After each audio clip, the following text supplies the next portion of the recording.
Welcome back to our channel. So right now, we are in a 15th vlog. So naisipan ko na gagawa tayo ng 15 facts about me. Ito yung mga ginagawa ng mga YouTubers na nag-uumpisa pa lang. So ngayon ko lang siya gagawin. So let's start!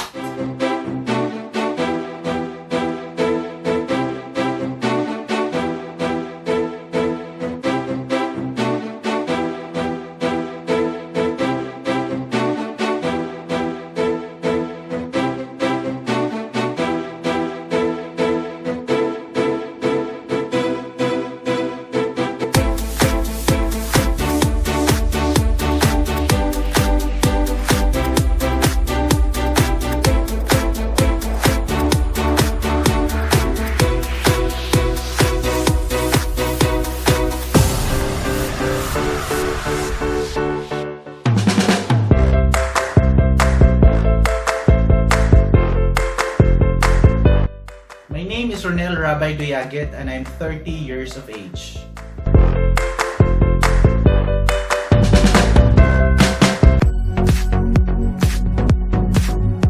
I am currently living in Taguig City, Philippines, and I was born and grew up in Hinunangan, Southern Leyte, Philippines.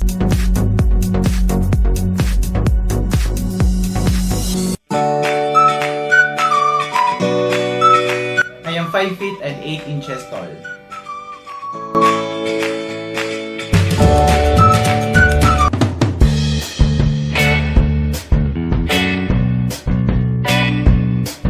I have 2 sisters and 3 brothers.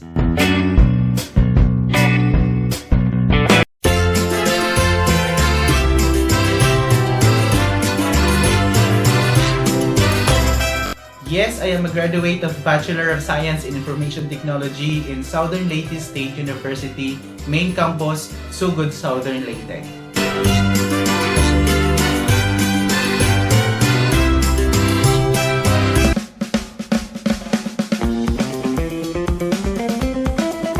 I am currently working in Resorts World Manila as a manager for membership services and operations for about 9 years now.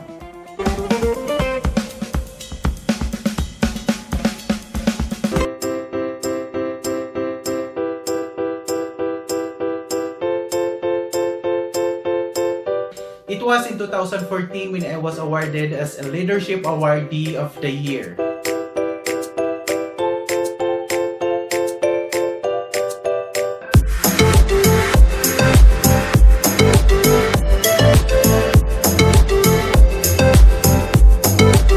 The name of my YouTube channel is RonTraveLife, and it is mainly all about travel vlogs, travel guide, and sometimes aside from travel videos, I also uploaded some of the here and there of my life.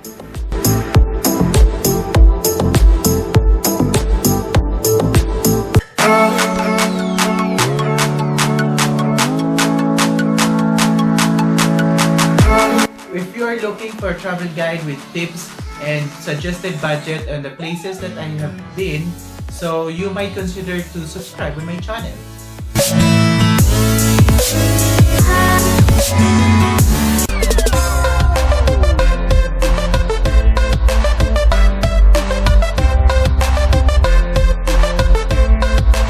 Most probably 5 years from now, I've been traveling around the world and being invited by the Department of Tourism in different countries to feature their tourist attractions.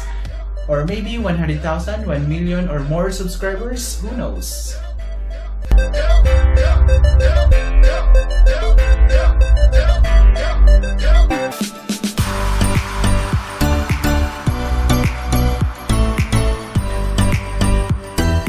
I was inspired from various successful travel vloggers.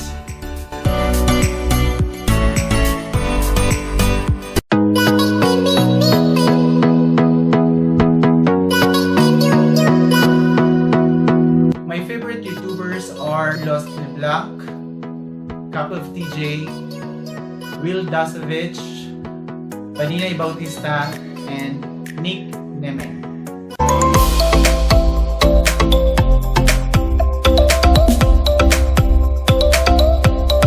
Doesn't mean anything. I just want to incorporate my name and traveling, so I came up with RonTraveLife.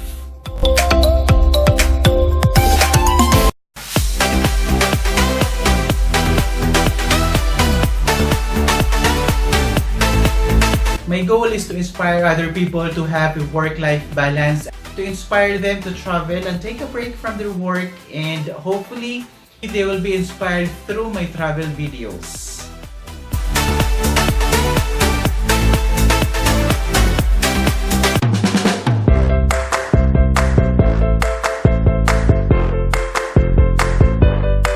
First is to know what you want to do and love to do. Once you establish that, then start making videos from what you are doing so that you're enjoying doing it and not putting pressure into yourself.